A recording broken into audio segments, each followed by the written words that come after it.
It looks like we're kind of getting everybody filtering in. So we can go ahead and get started and keep on track and schedule this morning. We will be recording today's conversation and sharing it with a few members of our advocacy committee who were not able to join us live. So welcome everybody. I am Chamber President Kristen Craig, joining you from my house this morning. So much fun this year, so much fun, but we're all getting used to this working remotely and being flexible business. So thank you all for joining us. Our advocacy forums, despite the fact that we cannot gather in person, we have continued to do virtually, which I think is really a great asset because, like I said, we can record them, people can jump on at different times. So a lot of them are available on our website and on our blog. So feel free to check those out if you haven't. I want to thank our sponsor for today's forum, and that is Wabash Valley Asphalt. We have John Collette joining us this morning. John is also our advocacy chair and will be the chair of the board next year for the chamber. Wish me luck, everyone. No, I'm kidding. So thanks, John, for stepping up and doing that. We appreciate it. We do have a couple of other advocacy things that will be going on through the end of the year. One, we just finalized our 2021 legislative priorities. That will be released later this week. So if you don't receive the chamber newsletter, go and check out our website as well. The blog will be posted there. And transportation is one of those things that we are always keeping an eye on. Very important in our region.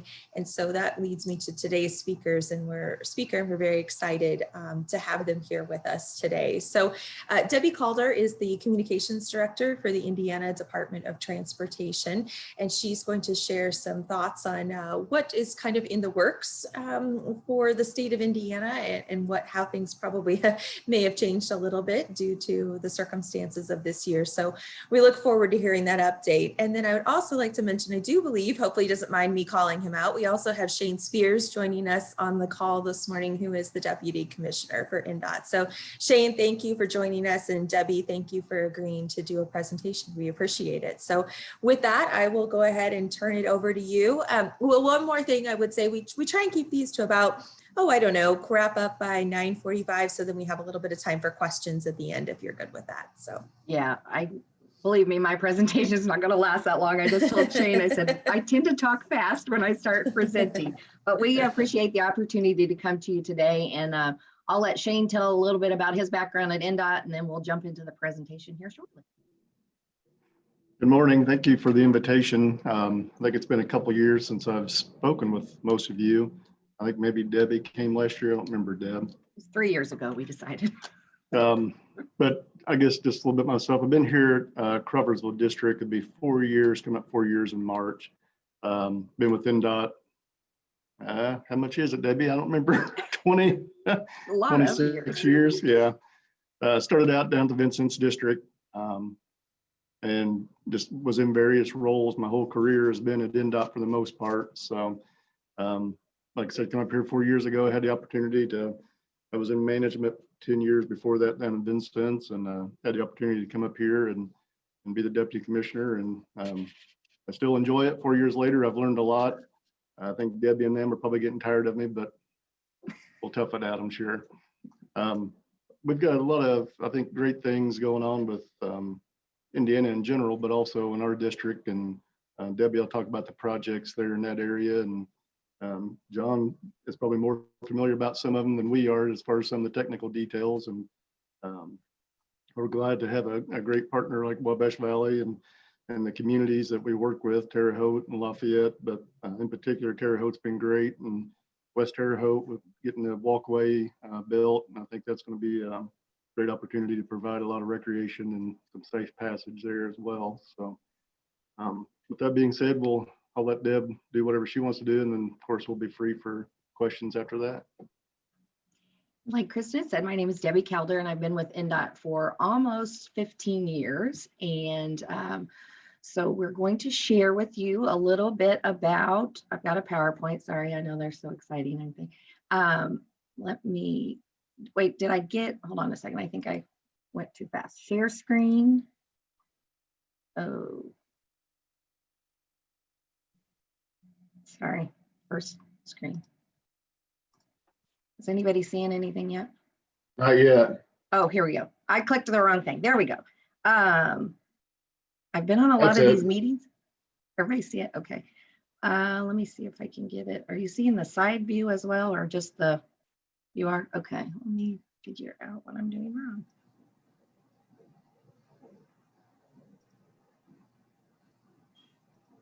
Okay, there we go.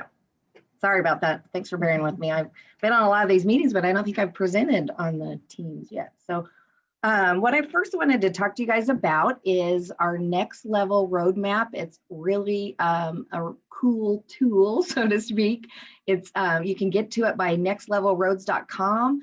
You can also get to it, oops, sorry, went backwards, by our NDOT website. And I was going to try to get there, but I don't know if I'm going to be able to swap screens. But anywhere, I'll just kind of walk you through this. When you go to our NDOT website or the Next Level Roads, it's the same screen. There's a construction map that you can click on that's on our main screen when you pull it up. And what you can do is click off right here. There's NDOT is broken down into 6 districts. And of course, we're the Crawfordsville or the West Central District. And what I usually do is click off all the other districts and just have ours. You can zoom in, and these little dots are all the different projects. So you can, it shows our current projects. You can click future and then go out 5 years. And it's color coded what type of project it is.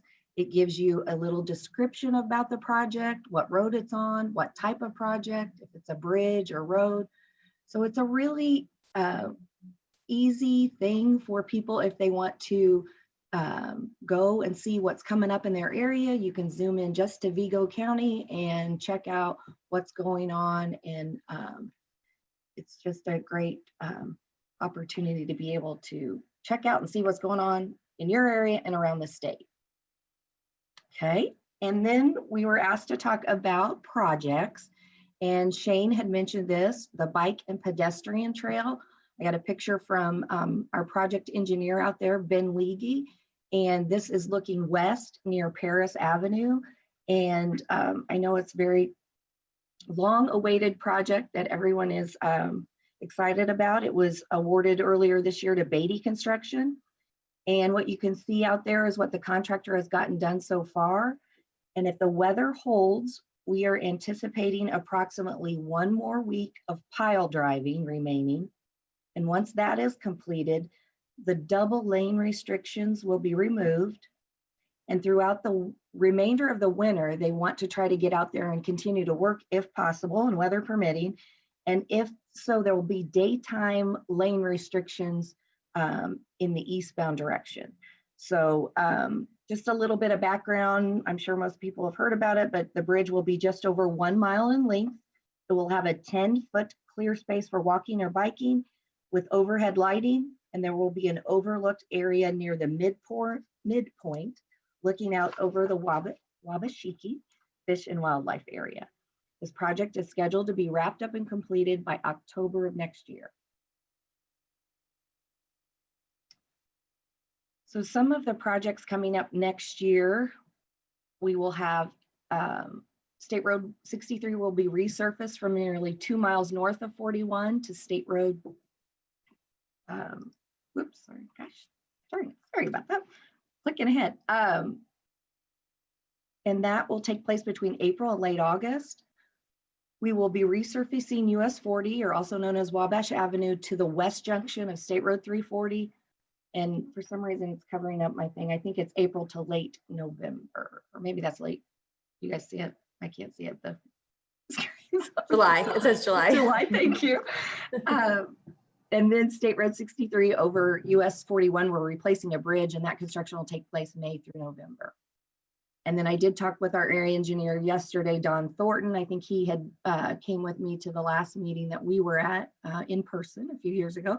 And the State Road 159 small structure replacement at Blackhawk, that should be a closure for that area. So I always hate to tell you that, but that's what it is. We have another interesting project that I'm excited about is coming up in next year. We plan to install 3 overhead message boards on I-70, along with 9 closed circuit cameras. And you can also get to our website and you can click on the cameras that we have like already on the Indy area and coming out on I-70. You can see a snapshot of what is going on the roadway at that time.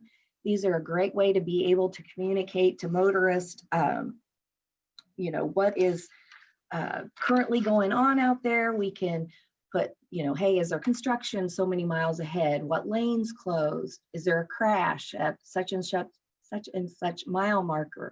And just another way to be able to communicate to motorists. Those message boards are going to be going in. One will be eastbound at just as people enter the state. And then we have another one eastbound that will be between US 41 and State Road 41. So at between exits 7 and 11, it'll be approximately at the 9.7 mile marker.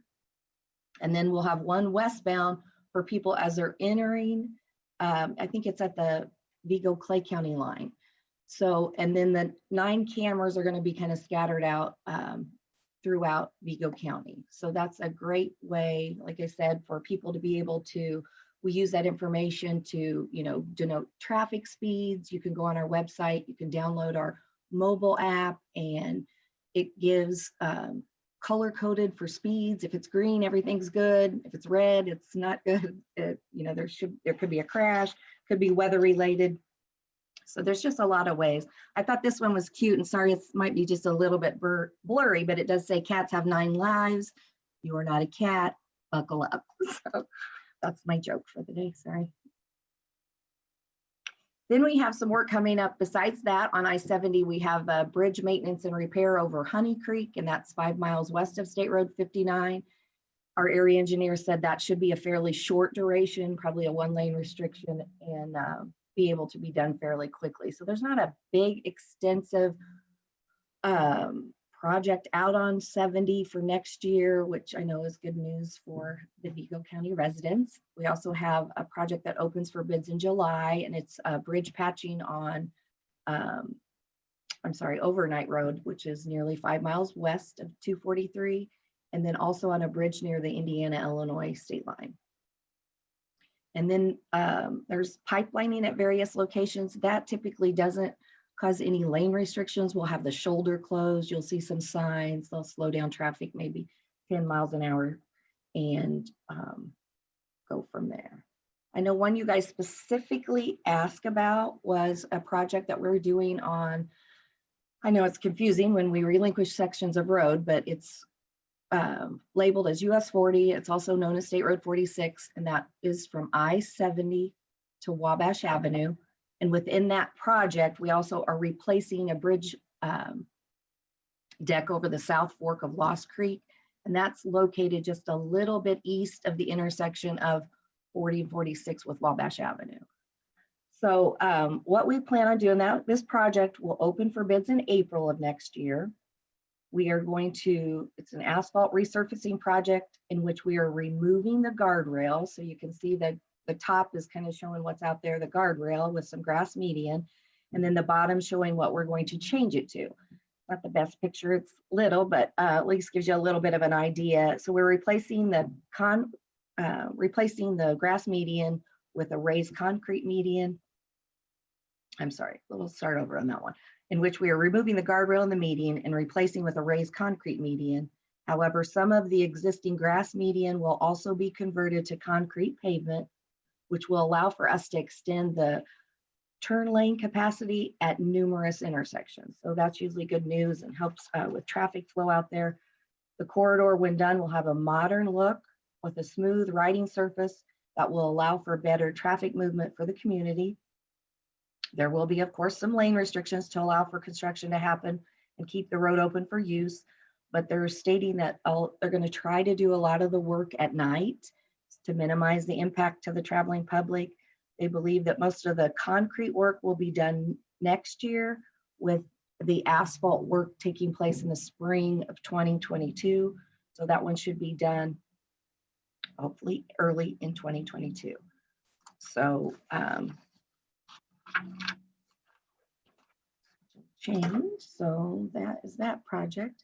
We have another project that is really labeled median construction on US 41. And I know the map's not huge, but this project spans from between Hallman Street and Maple Avenue.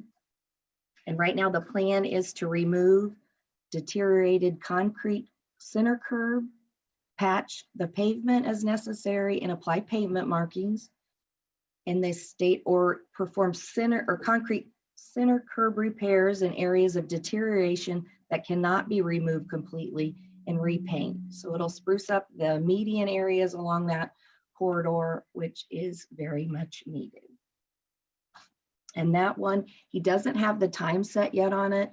Like you said, it opens for bids in September. If construction gets started in maybe early October or late September, they should be able to get some of that work done in the fall of next year.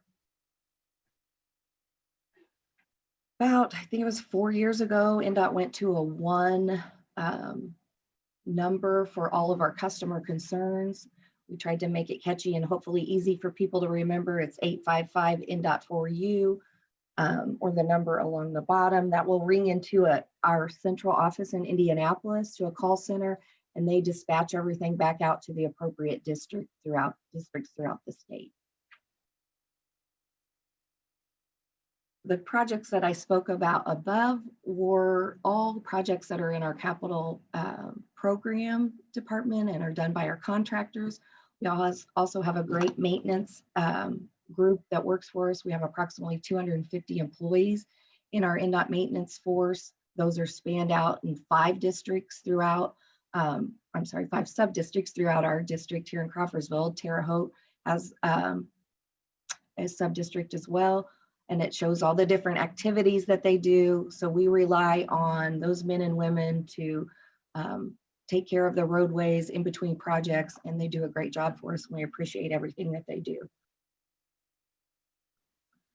One of our NDOT's top priorities in the winter months is snow and ice removal. We got a little taste of that in some of our areas over the last couple of days, not too much, thank goodness. But you know, we work hard to keep the roadways clear. We just remind people that during winter operations, when the snow is falling, or that it's going to take our drivers about 2 to 3 hours to complete their snow route. Each unit or each sub-district is broken down into units, and then each unit has several routes within that unit. And we have drivers that work usually 12-hour shifts, come in around the clock and keep the roadways clear. So we just, you know, seems like I'm a broken record in the winter months when I'm getting interviewed by people that, you know, we just remind people to reduce your speed, keep a safe distance, all those fun things that just try to keep your distance when you're around one of our plow trucks or any plow truck, so everyone can be safe. We have a great tool also on our website. It is in that same area on our main page. You can go to TrafficWise and then our NDOT Cars program. We have a system where motorists can learn about, not only in the summer months and spring and fall, you can learn about what construction projects are going on, but in the winter, when we have a snow event, we have color-coded a map. So gray on this map denotes that the road conditions are good. If you see blue, the road conditions are considered fair. And there's just a little area on here, down here at the bottom near Farmersburg on this map that was purple at the time, which denotes that it's very difficult. That's, you know, the roadways aren't looking good, you know, maybe it's snowing heavily or whatever. You can also call the toll-free number on there. So there's a lot of ways for people to stay informed. Like I said earlier, you can download our mobile app and get a lot of this information on there as well. So I think we have come a long way in the 15 years I've worked here to get some different tools like this that are great for members of the public to be able to check their route before they head out in the morning or evening, whenever they're going. I take care of our social media pages. All of our districts and within NDOT have their own Facebook account, so you can get information that's pertinent to your area. So you can find us on Facebook and on Twitter, and Another good opportunity to stay in touch with what's going on in your area is to sign up to get our press releases that can be emailed directly to your inbox. And that's very easy at the site down below, alerts.ndot.in.gov. So there's a lot of ways for people to stay connected, and we'd love to have you be one of our followers or like us on Facebook. So I said, usually I go flying through this when I am on a call. So that's the end of the PowerPoint presentations, but we can open it up for questions. We're a relatively small group today, so if anybody has any questions, they could feel free to chime in. I see we have Mayor Bennett joining us this morning, so not to put you on the spot, Mayor, but do you have any particular questions or comments for NDOT? No. Hi, Debbie. Good to see you. Hi, I see Mayor. Shane's out there too. Morning, Mayor. No, I just wanted to participate so I could kind of see what was going on. I thought I knew most of that, but I learned a couple of new things. But no, we just appreciate our relationship with MDOT. And Shane, thanks for taking care of 3rd Street again. I swept it just again the other day. So appreciate you guys staying on top of that. And we'll be glad to get rid of the weed bed on 46. Yeah. Yes. Yeah, Mayor, appreciate you bringing it up. I was going to mention that as well. We've focused statewide on vegetation management but also trash pickup and street sweeping. So I'm glad to see you guys are seeing that there in the community as well. Yep. They've done it a couple times just in the last 2 months. It's a lot. I mean, it's much appreciated. Yeah, good. Shane, this is Debbie. Thank you. This is Diane McKee from Indiana State University. And I know we've talked before about projects of mutual interest, and certainly Mayor Bennett. Like Mayor Bennett, we're very excited about the potential for the median upgrade project in 41. So that's something that we're very interested in. And Mayor, we probably are going to be following up with Chuck Ennis about that a little bit, just to get a few more details, or however would be best for us to see what those plans might look like. But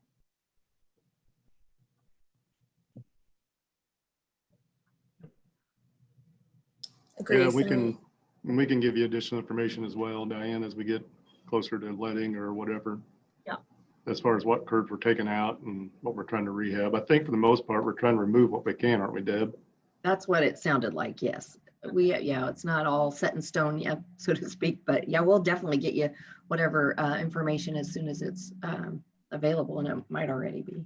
well, I know we've seen various iterations. We've been talking about this for several years, and I think we've seen some different iterations of what might have been at one time proposed, but it'd be good just to maybe get a peek at what you anticipate.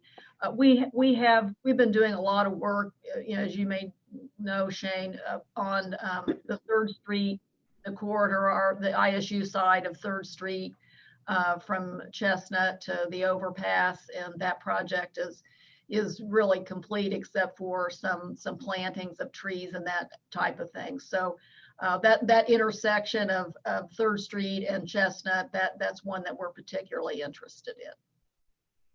Okay, I'll get some additional information, and I'll set up a time we can meet and kind of talk about what you guys got going on, and then we'll update you more on that project there, if that works. Terrific, thank you. Okay, yep. One other thing I was going to mention that Deb talked about was the winter operations, and just like you all, dealing with COVID, we've worked really hard this fall trying to get ready for our winter operations November 1. But also prepping just for people being out because of COVID, right? And trying to build our bench deep on we're trying to utilize different positions to provide support. So as you guys know, somebody is around anybody, they're gone 14 days, right? And that creates a big concern for us when it comes to winter operations. So we've put a big focus on just trying to dig deep, get some people involved that we've not had involved before, to be ready that, hey, if I got a unit that's going to be out sick, we can start transitioning. We're doing this statewide where we're working with other districts where we're trying to blur those district lines, as well as we're tapping some of other agencies like DNR. DNR's got some people that are CDL capable that they may come and help us. So just wanted to pass that along, that statewide and here at Crawfordsville, we're working hard to be prepared for COVID and still getting the snow off the road. Shane, I would ask, is there, I ask everyone this question and the answer is always, we don't know. And I understand that. Do you have any other projects that are sort of shovel ready, if there would be, with the new administration federally, if there would be any stimulus dollars that might flow to the state of Indiana, anything else in the pipeline? Statewide, we do have, so essentially we call them bench projects, where we may not have them fully funded for our capital program, but we're working them through the design process.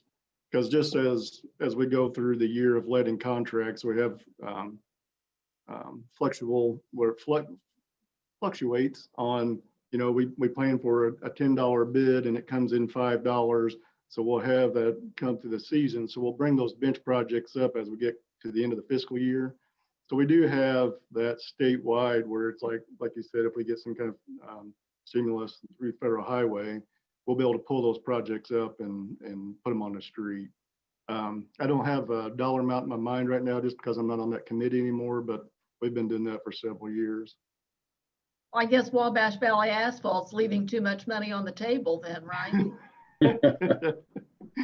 No, they always go over what we planned. He's not going to agree with that. Yeah, I have a feeling he's not doing that. Hey, Shane, as far as I-70 third lane going, I know there's lots to talk about that. And obviously we feel it should start on the west side of Indiana just by the safety aspect of what's going on here. Do you have an idea of what people are thinking there? And then if that starts, what side of the state it would start on? Yeah, as you said, we've been talking about it a long time, and we know there's a need there between the two exits as far as just the volume of traffic. It's truly just trying to get the money allocated for that section, and I was talking to my technical services director yesterday about that, and there's been some schools of thought that we would go at the state line and go all the way to the exit there at the east. But if Illinois is not planning on doing anything with their interstate system as far as picking up volume, it makes sense for us to focus there in between the two exits, right? So that's kind of where we're at a district. But for you that don't know how we operate our capital program statewide is we compete for the other districts. So we have 6 districts, we have a capital program, and we have a call, and we have it broke down by assets. So bridge assets, roadway is our 2 biggest assets. So each district, they basically meet, well, it used to before COVID, would meet in a conference room and they would have their list of projects. And this, all 6 districts in a central office up here, they'd sit and debate and score the projects to say, okay, statewide, we know we have this need, but Crawfordsville has a need that doesn't quite strike high enough with everybody else. So it may get some points bumped basically to try to keep that all balanced as well between the 6 districts. So it's a competitive process that while the gas tax a few years ago has helped us with preservation and we can preserve our assets, there's still a huge mobility need statewide that we just don't simply have the funding for. And when we asked for the gas tax didn't cover that mobility need. So that's where it becomes difficult in this case, adding the 3 lanes or 6 lanes statewide to 65 and 70. We essentially have to say, all right, we know we've got, I'll just use round numbers, $100 million for mobility. It's truly, do you do worst first, or is it a volume? And that's what that group kind of works out for the betterment of the state, right? So to your point, John, it's everything happens around Indianapolis. We all know why, but we also know there's other communities that need the funding too for traffic volume or mobility, and we try to keep that balanced. So is there other funding opportunities? I don't think anybody is interested in trying to raise any more gas tax for that mobility type money but we continue to work with AASHTO, which works with Federal Highway, to try to get a funding bill that through Federal Highway that can fund some of this stuff for us. To brag for Indiana and NDOT, we are one of the few states that continue to be, our reserves are flush. We have not given back any federal funds. I don't know, ever since I've been involved in capital programs. So for 10, 15 years, we always use the federal money we get.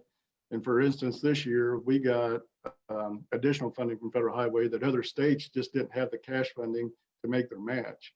So we're in a very good position, and we do a very good job of delivering our capital program and using those federal funds as much as possible. And a lot of times, actually every year, we get additional at the end of the year.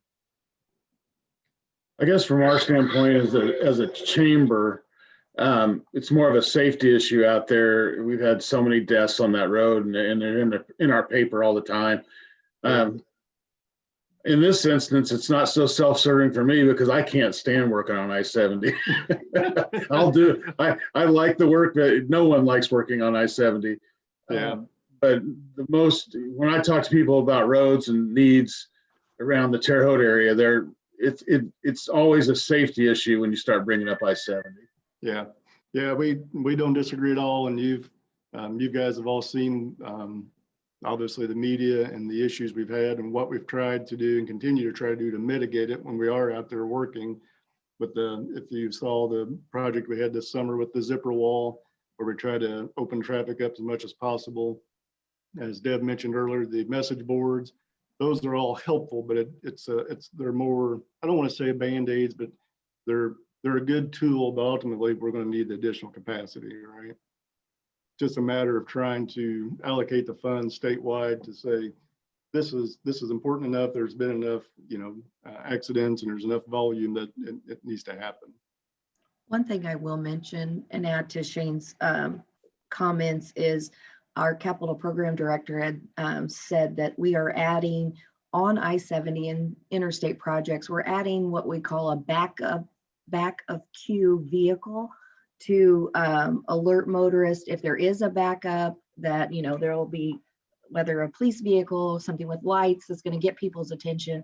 They're adding additional signage, additional dynamic message boards on the ground that can communicate what's going on, and even the I don't know if I call them the correct thing, but this actual signs, that the mechanical signs or electric signs that state what your speed is. We have all those signs out there: slow down, 55 mile an hour, 45. It just reminds people, hey, what am I going? And just another added thing to try to get people to please pay attention. And a great thing I think our state legislators did last year was the hands-free law. So hopefully it can minimize some distractions out there on the interstate as well.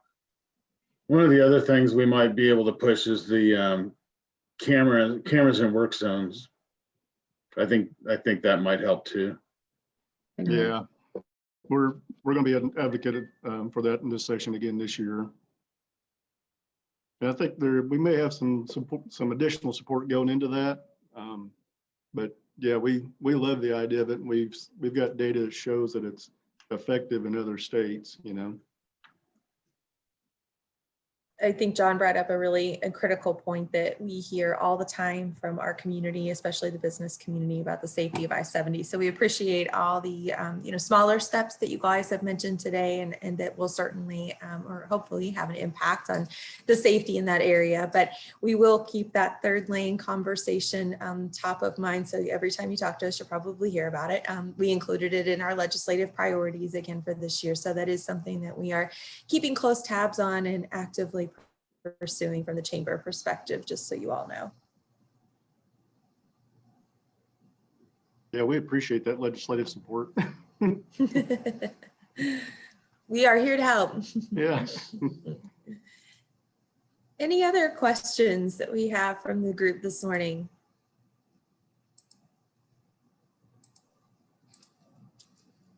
All right. Well, you guys have been very informative as usual. We're excited about a lot of these projects. And again, as so many people have said, we just really appreciate you all being such great partners with us and staying in communication with us and keeping us apprised of what's happening. It's really helpful from our perspective to know that we have, that good working relationship. So thank you all. And thank you for taking the time this morning to fill us in. As I mentioned, we did record today's session. We'll be sharing it out with some members of our advocacy committee. So if you're on that group, you'll get the link to the recording. So feel free to share with others as well. So again, Debbie, Shane, thank you so much for your time. We appreciate it. Thanks for having us. Yeah, Thank thank you, you. Debbie and Shane. Good to see Everybody you have a good guys. day. You too. Thanks a lot. Bye.